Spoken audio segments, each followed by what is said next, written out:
Here with Principal Clark at Sleepy Hill Middle. Thanks for having me today. Thank you for coming. How long have you been principal at Sleepy Hill Middle? I'm going into my 4th year as principal here at Sleepy Hill Middle School. 4th year. Tell us what you're most proud of about Sleepy Hill Middle.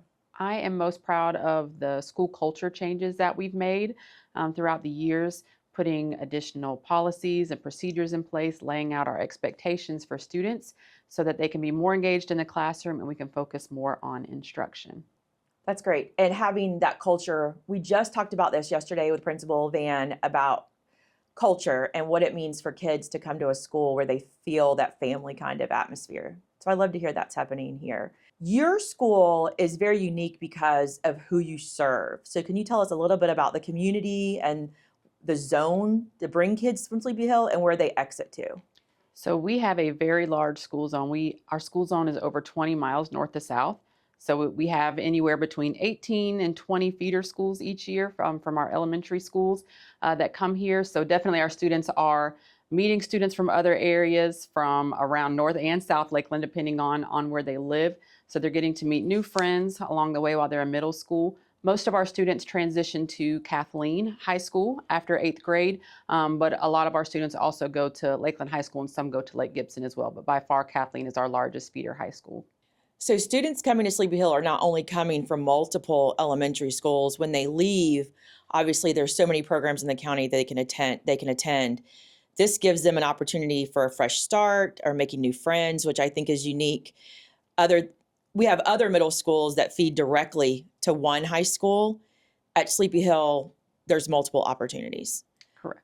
At Sleepy Hill, you offer several programs to have students interested in different things. One of them I thought was unique was the engineering program. Can you talk about what those students are able to do or be a part of?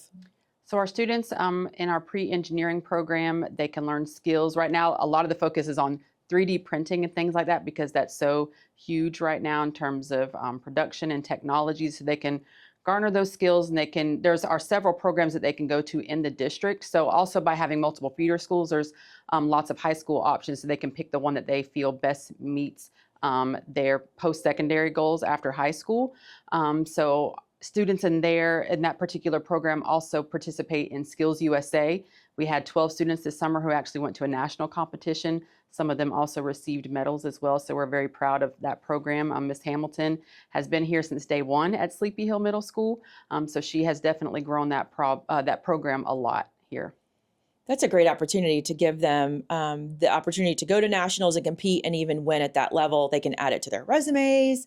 It might encourage them, inspire them to keep going in engineering. So I think that's great. I did not know that about Sleepy Hill.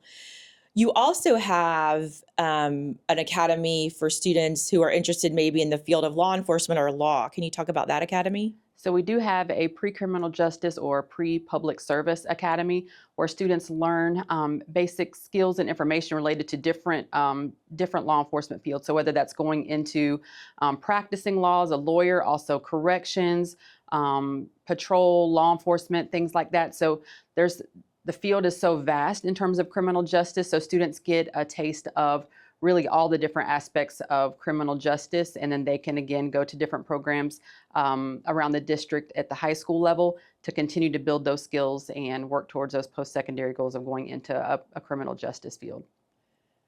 And I think it's good for middle school. Like, you may not know that you're interested in that field, or you may go into it thinking you want to go into law enforcement, but you really want to be an attorney. You have that time to kind of go through some of those courses and opportunities to develop what you really want to do. It's hard to ask an 11 or 12 or 13-year-old, what do you want to do the rest of your life? Right. So I love that we have those opportunities for them. Okay, let's talk about incoming sixth graders. What is your advice for incoming sixth graders to Sleepy Hill and beyond that? If you were a parent or a sixth grader, what would you want them to know as they enter the big world of middle school? I would say first, don't be nervous. Of course, we get students who are coming from elementary where they were the big fish in a little pond when they're leaving as fifth graders, and now they're coming here into what they feel is the big, scary middle school world. So I would say just don't be nervous. Come in ready to be engaged, ready to meet new friends, but prepared to learn. So you have to come in with that mindset that now I am preparing for high school, and looking at those different options that you may have going into high school, that you have to set the groundwork now. We have students who, if they stay on the right track and keep up with their academic work and the testing requirements, that they can actually start taking high school level courses in middle school. So you have to hit the ground running as a sixth grader. If that is a goal to start taking those accelerated high school courses in middle school, you have to start day one as a sixth grader preparing for that. Also being sure that you are checking your student and parent portal to see how either the student is performing, or if the parent is looking to see how the student is performing, so they can stay up to date on that. So questions can be asked. How are you doing? If you told me you didn't have homework, but I see that you're missing an assignment in this particular class. So parent portal and student portal are definitely tools and resources that should be and can be used daily to make sure that students are working towards that academic success. I'm glad you mentioned the portal, because I have an incoming ninth grader new to schools that use the portal, new to our schools. And so I looked for a flyer on the portal.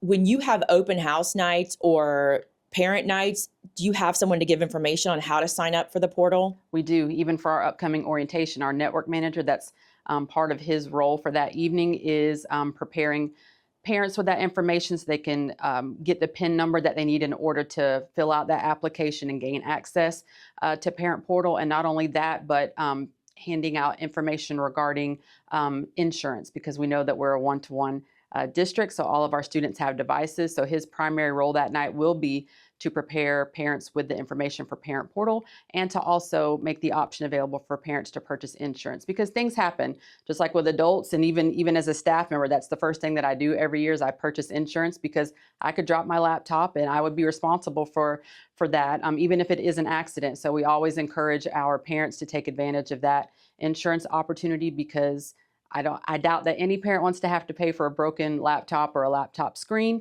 So that's what we'll be doing that night at orientation, is parent portal, as well as the insurance. Our network manager will be working with parents on that. Yeah, I think if you're a parent or around children at all, you understand what that looks like as far as taking care of the devices, because it's a great opportunity to continue learning. But that is an investment that we made for students that we have to be able to maintain. I think it's important that parents, I talk to a lot of parents who don't know about the portal and what they can find out just by logging in. You may not be able to reach the teacher that day, or trying to find out some information. If you can log into the portal, you would be able to access your students' information right there. So I think that's super important. We're probably going to have a whole new video just on the parent portal and what it provides.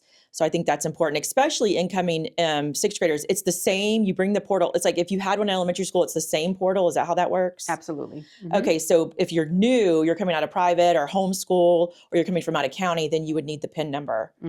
Okay, that's And good even when information. you're preparing to try to go to different academies, or you're doing controlled open enrollment, or looking at that academy enrollment for the next year, you have to go through parent portal to do that. So if that's something that you're wanting to do, you need to have that access as well.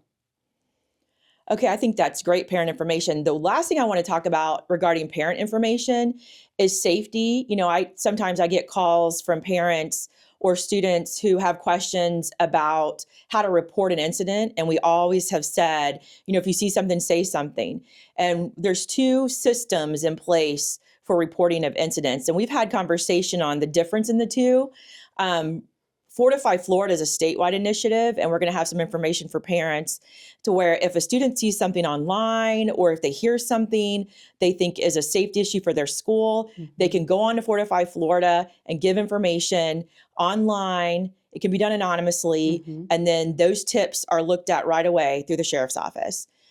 If there's an incident between students at school and the parent asks what can be done or what they should do, I refer them to the online bullying reports. Can you talk about that? So there is an online bullying report where individuals can go and anonymously report, because it could honestly be about another child.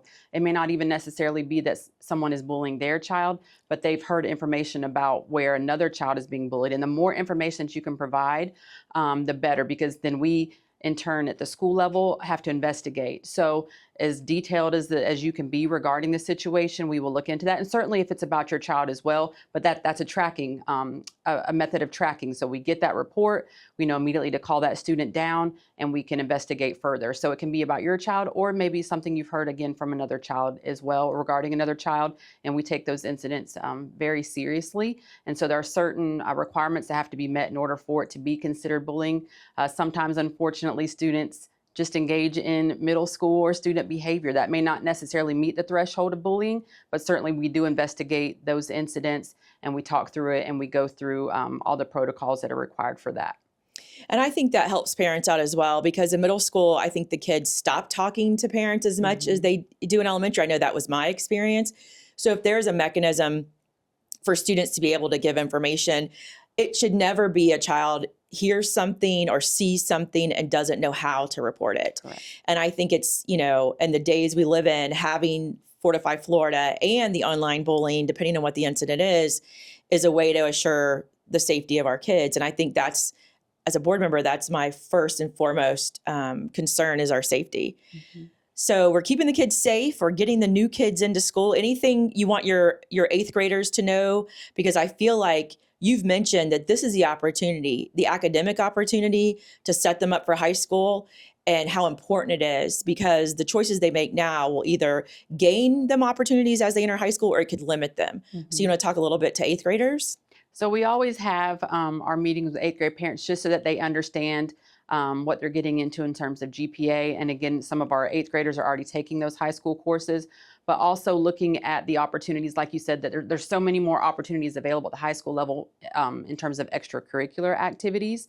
But if the academics aren't there, because you're a student first, always. So there's some of those opportunities that you will miss out on if you're not meeting those academic thresholds. So things that they've been looking forward to, even looking at things like driver's license. If you're not coming to school and you're missing attendance, then you're going to miss out on having the ability to drive. So things that you're looking forward to, you won't have the opportunity to do so. So making sure that you're always a student first so that you can meet those academic requirements for things that you're going to encounter in high school. Okay, well, thanks for letting me stop by today, Principal Clark. I can't wait to come back and visit students. The school seems so sad and lonely when they're gone. It's very quiet. It'll be a lot louder next month. Okay, thanks so much. Thank you.